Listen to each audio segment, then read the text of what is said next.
Hello and Assalamualaikum everyone. I am Dr. Najiha and welcome to the meeting of the Institutional Animal Care and Use Committee. And today we will be discussing your animal ethic application. From this list name, hello Azla. So you will be evaluated by Dr. Kamarina from Faculty of Veterinary Medicine UMK, and then Miss Atira from Faculty of Agro-Based Industry UMK, as well as Dr. Leong from Perhilitan, and last but not least myself. So you may start now and please focus only on the important parts.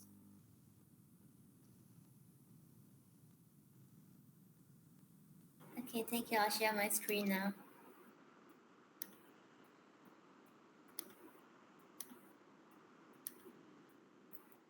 I am Azwa. My title for my thesis is Immunochromatography Detection of Canon distemper virus as an evaluation of cross-species transmission of wildlife in Sabah, Sabah.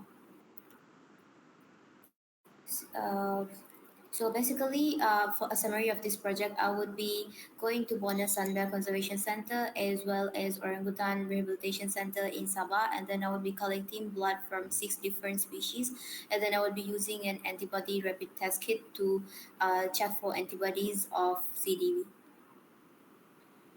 And the ethics is implied because it's vertebrates, and we would be collecting blood. So this is a summary of the animals, which is 20 rats, 20 long-tailed macaques, 5 sunbears, 5 Bonan orangutans, 5 Asian elephants, and 10 stray dogs. And then we would be doing anesthesia. So the justification of this is that few months ago, the vet in Bonesanda Conservation Center noticed that some of the sunbears exhibited neurological signs resembling CDV infection. However, the peculiar thing was that these sunbears came from different age groups, different sexes, different social groups, as well as different forest enclosures. So they tested 10 animals, whereby 7 sunbears were tested positive, 1 rat was tested positive, and 1 orangutan was tested negative, and also 1 elephant was tested negative. This was from antibody rapid test kit, and then upon repeating this from PCR, some of the bears which were positive turned out to be negative from the PCR. So this is a summary of the restraining method, whereby the rat would be restrained using hand glove physically, and then blood would be taken from the tail vein. The long-term macaques would be restrained with primate arm restraint, and also sedated with xylazine 1 to 2 milligram per kg, and blood would be taken from femoral vein. And then the sunbears would be anesthetized using xylazine 1 milligram per kg and xylitol 3 milligram per kg, and blood would be taken from cephalic or femoral vein. And then the Bornean orangutans would be they're pretty tame since they're captive, and then they would only be physically restrained using primate arm restraint, but would be also taken from cephalic or femoral vein. And then the Asian elephants would be physically restrained using rope by the handler, and then blood would be taken from auricular vein. And the stray dogs would be physically restrained using muzzle and towel if needed, and then cephalic vein would be used. I would have 2 supervisors, one external supervisors, one in Borneo Sunbear Conservation Center and one in Orangutan Rehabilitation Center. So this is a summary of what we would be doing to the animals after the procedure. The rats would be euthanized using phenobarbital 50 milligram per kg intraperitoneal, and the justification for this is because they're actually pests from the wild forest enclosure. The long-term macaques would be released back to the capture site because they're part of the free-ranging wildlife. The sunbears, orangutans, and elephants would be monitored by the keepers since they're captive animals in the enclosure. And then the stray dogs would also be released back to the capture since they're part of the free-ranging animals. And they are all except rats expected to survive after the procedure.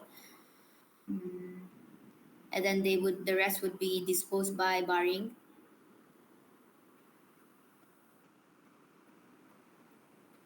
I already got the signature, so that's all. I welcome any questions. All right. Thank you, Azla. So now a question from the panel. Hi, according to your table of proposed animal usage, you also listed stray dogs. So may I know why you listed it since your ethics is on wildlife? So even though my title include says specifically for wildlife, stray dogs is included because CDV is actually the main reservoir for them is dogs. So checking from dogs would enable us to properly map the epidemiological pattern of how the wildlife is possibly getting this. Right.